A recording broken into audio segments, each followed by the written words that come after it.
The platinum rule is treat others how they want to be treated, right? And once I understood the platinum rule, my life got a lot easier. I was just like, oh my gosh. I own an agency called My Amazon Guy, and it's a $20 million ARR agency. We have over 550 employees. We work with 400 brands, and I manage about a $1.2 billion in annual revenue on Amazon. When I first started out my career, I was a TV reporter. I loved doing videos and content. But one coming of age moment, I was in the middle of a blizzard. We can barely see you out there. It is miserably cold out here, that is for sure. In the state of Wisconsin in the Midwest of the United States. And I was just miserable. And it was at that very moment I decided, I'm going to do something different with my life. I want to be home in my pajamas at 10 p.m. at night. And it took me a couple of years in transition, but I went back to school. I picked up an MBA, and I actively worked to try and figure out like how to do something different. And I fell into e-commerce. And along the way, I ran into this thing called Amazon. I spent about 10 years in the corporate track building out Amazon companies and Amazon brands. And every single one of these companies usually had like a very major deficit, just like something that they couldn't control. The last company I worked at before I started my own business was a lighting company. Amazon had some, interesting changes happening, and a competitor came on the scene and just kind of changed the model for them. So I took them from like $200,000 a month in revenue all the way to 1.2 million. So almost 10x them. They called me into the office one day and be like, hey, we're terminating employment. I'm like, what for? And they're like, well, we're going to go a different direction. And I'm like, after I 9x you guys, you're going to go a different direction? Like, what direction could be better than what I'm currently doing? And they're like, yeah, we understand it. That's why we're going to give you a 3-month severance. In the United States, severance is quite rare. And to get 3 months is benevolent of them. I'd go into the forest, I'd look up at the sun, I'd look at the birds and the bees, and I'd be like, did I peak? Like, I was making 200,000 USD at age 30. And I was wondering, had I peaked in life? Like, who is going to hire a 30-year-old at $200,000? And for 48 hours, I was miserable. Finally dawned on me. I wake up, I think it was a Saturday morning, and I said to myself, you know what? I'll freaking hire myself. I go on LinkedIn, I make a post, and I say, hey, I'm going to do some consulting work while I figure out my next steps. In under 48 hours after that post, I signed a $3,000 contract per month with a consulting gig. It was for a supplement company who's still a client today, 6.5 years later, which is awesome because I was just a solopreneur when I made that post. And today, 6.5 years later, I have 550 employees. I'm running the largest Amazon agency in the world, at least from an independently owned standpoint, if nothing else. But suffice it to say, I have a lot of opinions on entrepreneurship. It's also interesting how your biggest successes came from kind of like biggest failures, or at least failures. Yes. Or moments of uncomfort. Maybe I'll fail, maybe I'll crash land, but can't be any worse off than putting around and sitting around here. I just got back from Colombia. I was doing a hike to the Lost City. And for those of you who are listening to this that like really tough adventures, let me tell you, this was one of them. Going uphill for hours on end. Just think about like just walking up your steps nonstop for hours. That's what it was like on some of these mountain paths in the middle of Colombia, which is on the north side of South America. And it was a jungle. The mosquitoes were biting. The heat was bad. The humidity was so bad that I'm telling you that like there is no such thing as being dry in the jungles of Colombia. There is only levels of dampness. Very, very difficult. And it was a blast. I love that shit. And I love hiring other people who love tough things and just want to level up and want to go on an adventure and want to bring prosperity to the world.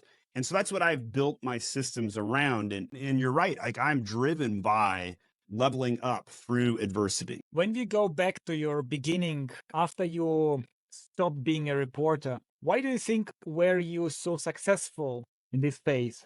Between being a reporter and like my 10 years on the corporate track, first of all, television reporters make nothing. Like you're living in poverty. So let's establish that first, right? It's a very high skill job with very low pay, right? Like the garbage man was making more money than me as a television reporter, right? So let's establish that first. The second thing is that because it's high skill, I could go do anything. I was interviewing people. I knew how to ask tough questions. I knew how to tell stories in a very short time window. And so I learned a lot about everything. It's a great job for somebody who is generally just got high interest in everything. So I had that ability very early on in my career. But I will tell you this, while I was there, I would talk to managers all the time and be like, what can I do to advance my career? You know, what would you recommend? And one director took pity on me, put me under his wing and said, double some metrics. You figure out a metric that you can double and go double it. And I picked retention, reactivation of some old leads. I basically learned and self-taught myself sales as an enrollment counselor. And I figured out a process and I figured out how to double the success rate of old leads. Then I made it a systematized process and gave it to other people who could replicate and achieve the same rates. So I took that to management. I'm like, look what I did, promote me. And they're like, no. And I'm like, why not? Look at the numbers. And they're like, because you're too aggressive. And I'm like, then I'm out of here. Right. And, you know, I started applying to other jobs. And so I applied to a sister company called Straighterline, which was selling college courses for $99 a month. And I said, look at these metrics. Aren't they cool? Want me to do that for you too? And they're like, yes, we would. And they hired me on the spot. So I flew and moved across the country, met my wife in Maryland, popped out 5 kids. I run my business like I run my family. Hashtag never pull out. Always trying to go as hard and as fast as possible. Just a lot of interesting opportunities. Every single failed startup led me to referrals, led me to other opportunities. I side hustle consulted for 6 years of the 10 years on the corporate track before I went out on my own. And so the day that I had to go out on my own, I knew exactly what I was doing. I had a plan. However, it took me a long time to burn my ships. It wasn't until, 6 months after starting my agency that even though I had hired employees, I had 3 employees, like I was successful, I was making $43,000 a month in revenue, very fast growth. And it wasn't until I looked at the bank account, I'm like, man, I'm making more money than I was 6 months ago. Maybe I should burn my ships and go all in on this and stop applying to full-time jobs.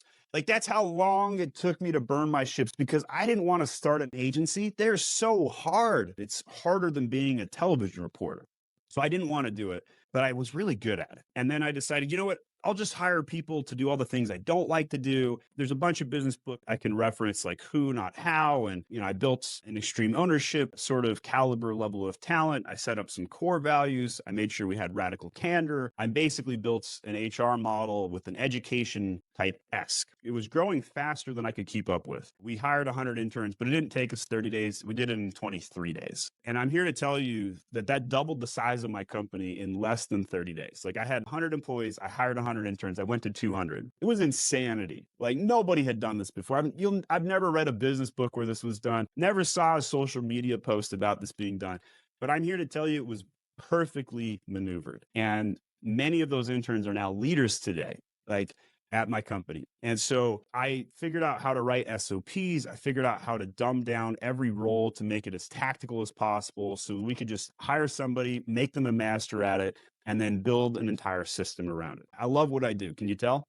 Why do you think was nothing happening in the beginning when you asked them for this huge goal? For me to get 100 interns hired in 23 days to change the entire methodology of my entire recruitment process is significant. Oftentimes, as an entrepreneur, as a CEO, I find myself repeating myself because that's what it takes. And so you have to take painstaking time to go translate it piece by piece, piecemealing it slowly. And by default, everybody put their shoulder to the wheel and pushed along and had to figure it out. That's what leadership is often the case, is the severe positioning to make sure that everybody is hyper-focused on that one thing. Do you think they wouldn't have started and you wouldn't have achieved hiring 100 interns so quickly when you didn't threaten them to get fired?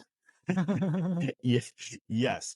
I probably would have got 5 interns or 6, right? Like the whole playbook, the whole criteria had to change. They had to change their entire process. And so, yes, I am very confident if I didn't call all 3 of those meetings that something wouldn't have changed. What's actually really interesting in looking back is that it only took 3 meetings. At most companies, it would have taken a lot longer to do what I tried to do that we accomplished in 23 days. We were ahead of schedule. And it was a very grandiose vision. It doubled the size of the company. It was very difficult. Can you imagine, like, hey, by the way, these 100 new bodies, they need to know where to go, what to do. Everybody was running around with their heads cut off, but it was magnificent.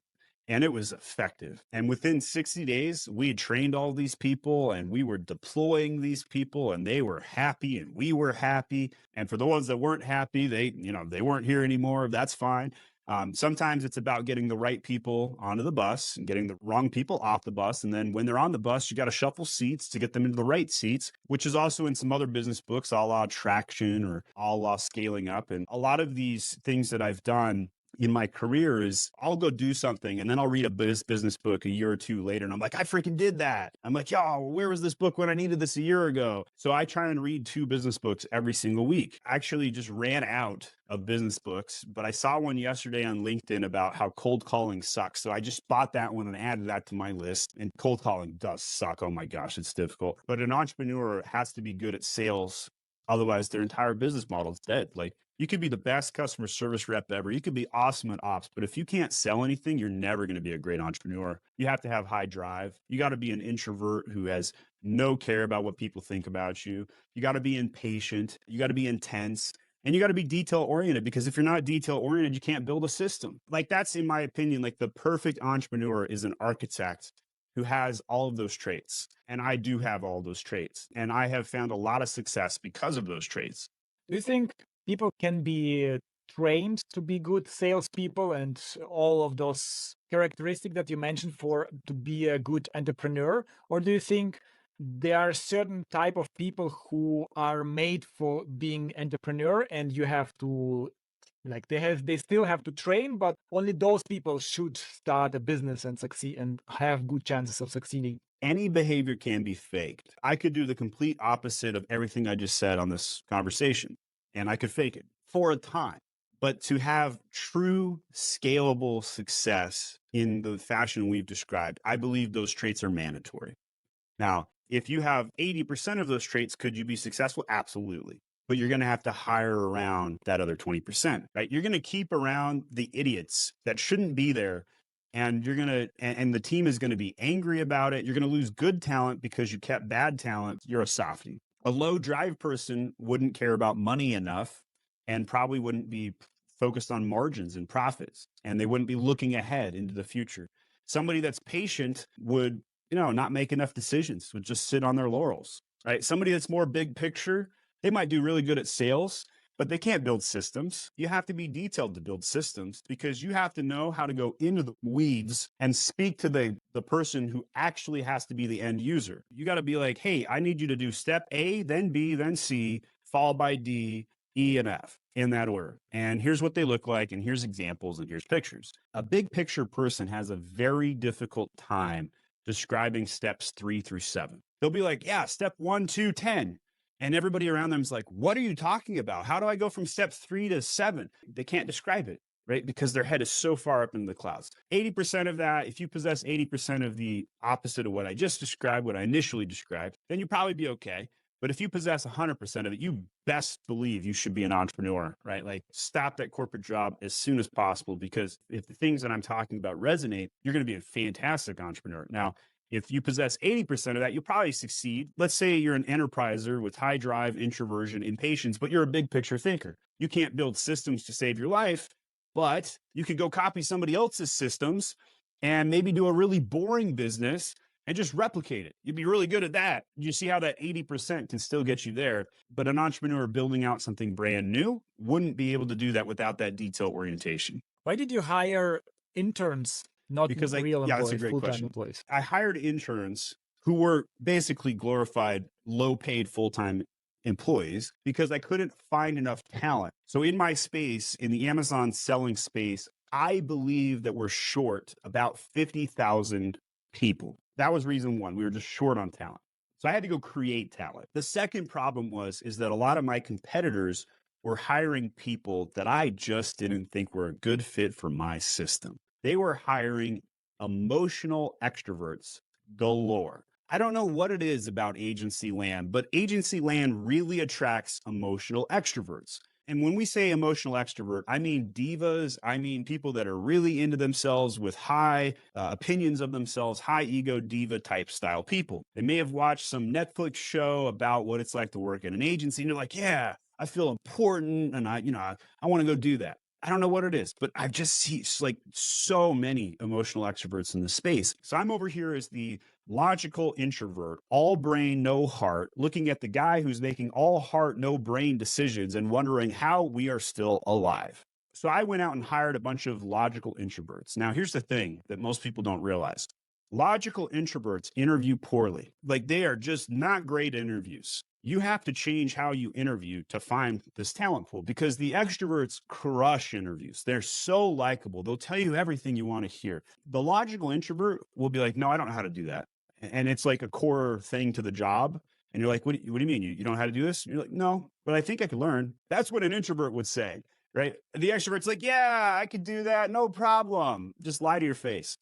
But an introvert doesn't do that, right? They don't care what you think about them, to some extent. So I went out and hired a very different talent pool, and I had a little immense amount of success because of it. It was much easier to run my company because I literally use personality profiling tools like Culture Index to figure out like, hey, no emotional extroverts allowed, no blamers. We are only hiring learners, and it's okay to hire a logical extrovert, but no emotional extroverts. Like, just can't do it. And I make decisions to hire people on paper well before I even talk to them. And usually, like, my interviews are just to verify that, yeah, this is the right guy. But a lot of times people interview to like figure out, like, no, do I like him? Do I not? No, I know I like you if I interview you. I just use the interview to verify that, yep, you're the right pick. How do you choose the right people, especially on paper? Sometimes you got to create a new role or a new department that you've never done before. But for old departments and old jobs, you should have that super prioritized, like your SLA, your job offers, your description of what the person does should have like 20 SOPs. It should be highly detailed.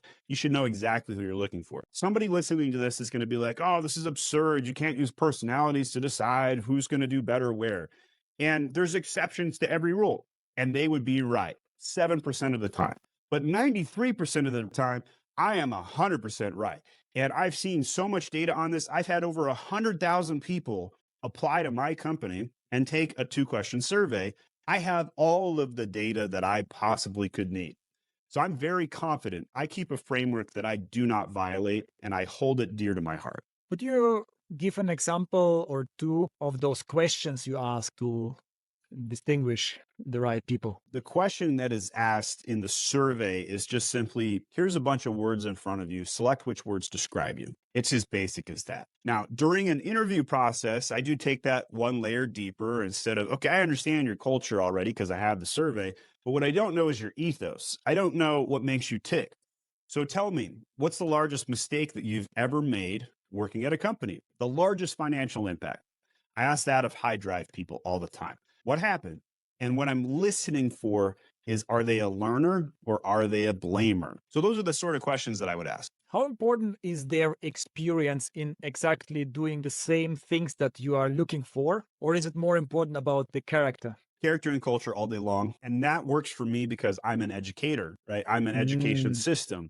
I built an education company that happens to be an agency. Now, a lot of other companies cannot replicate my process. They cannot become educators. They don't have 2,000 videos on YouTube. Like my Amazon guys, search volume for my brand is very good because of all of the content that we've put out. We have people that do the job. They're an Amazon specialist at another agency by following the My Amazon Guy SOPs. So sometimes people will apply to us just because they've already used our process and they love it so much and their current company doesn't provide one. So my process is not replicatable by everybody. In fact, most companies can't replicate it, which is, good for me. It makes me an inch wide and a mile deep, and I like that. But for other companies, they have to hire talent who already have done the job before because they don't know how to teach. They don't have SOPs. They don't have a training process. They don't even have a trainer, for crying out loud. Those companies will pay a premium for people who have gone down that path and have done the job for 2 years. There's nothing wrong with that.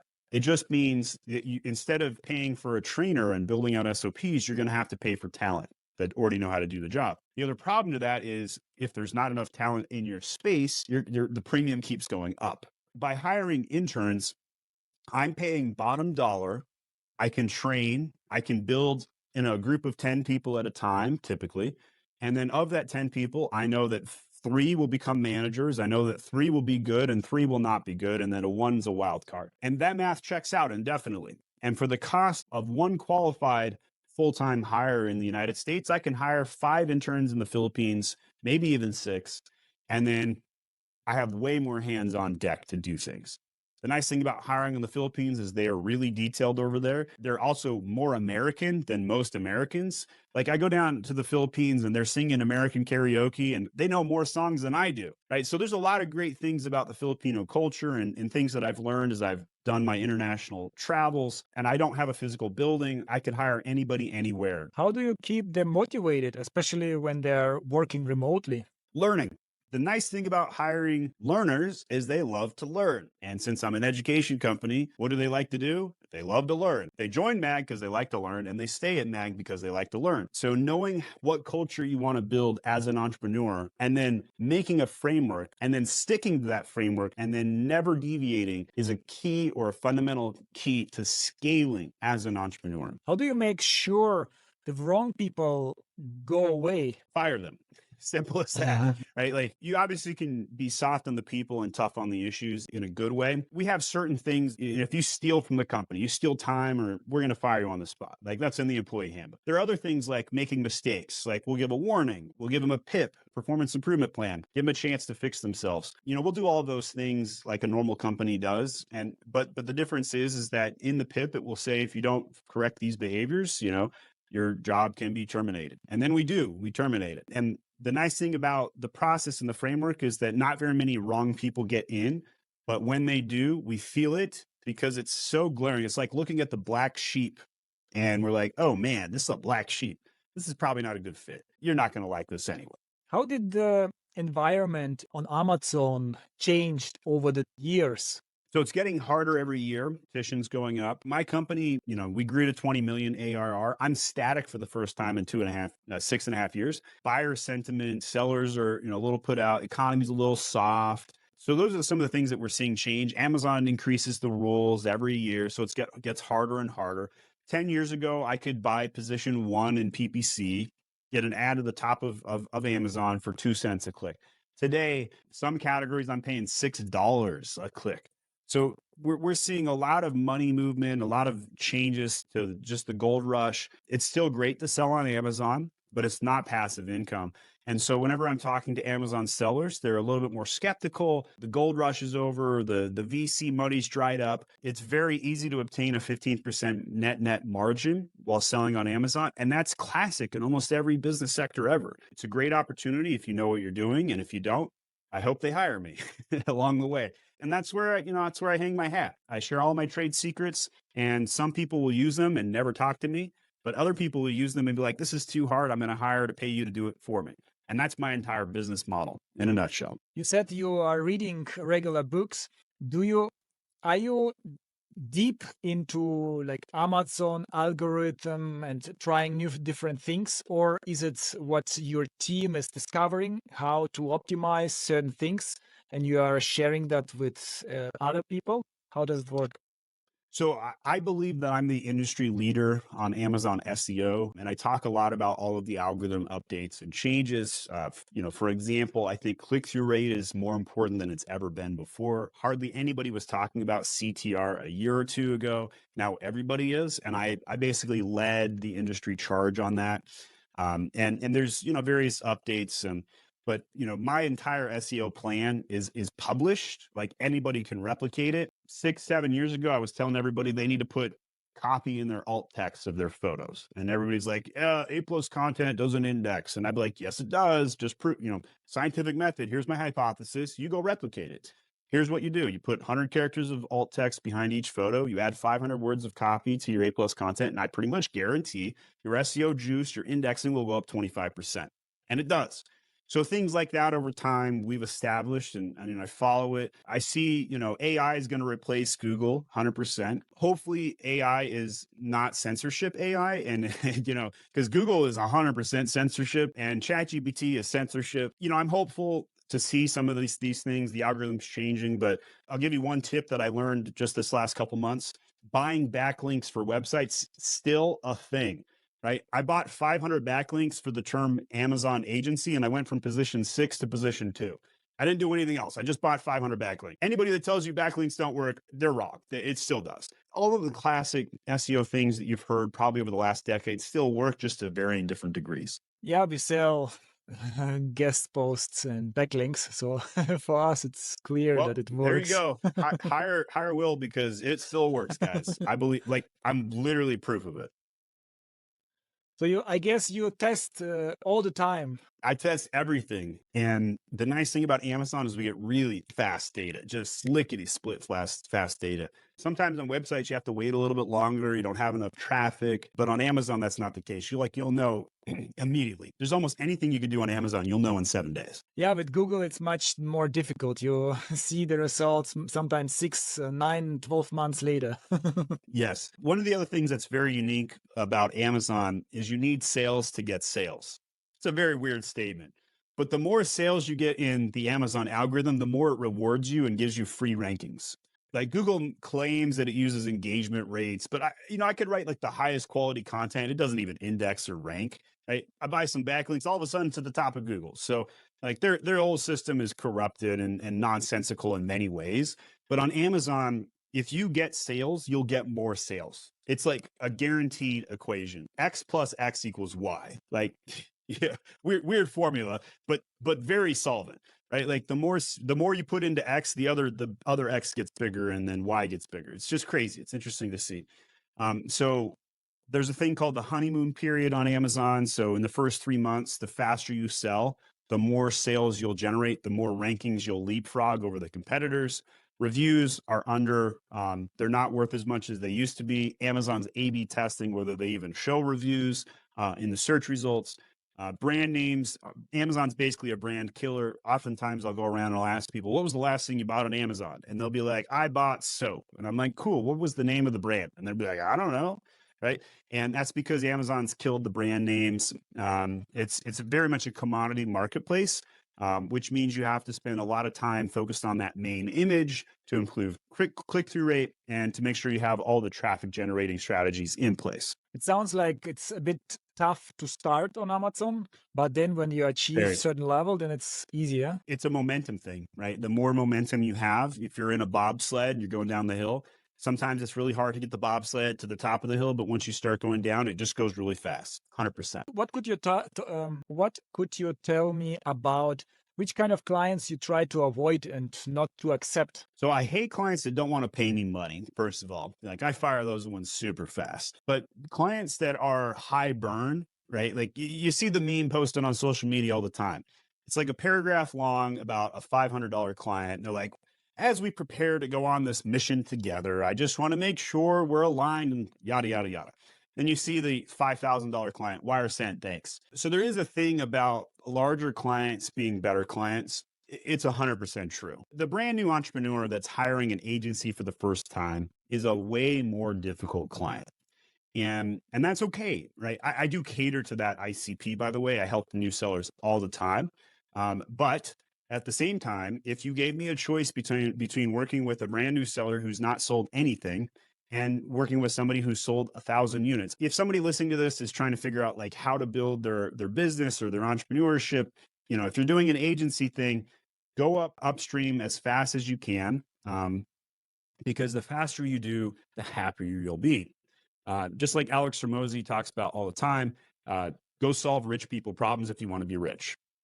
Just point blank, like there's like that checks out. Like if you came to my house and be like, Steven, I'll mow your lawn so you don't have to. I'm more likely to pay you more because my lawn's big, right? Like I got 17 acres of land because I've been a successful entrepreneur. I'm a rich guy. If you come solve my problem, you're more likely to make more money per hour.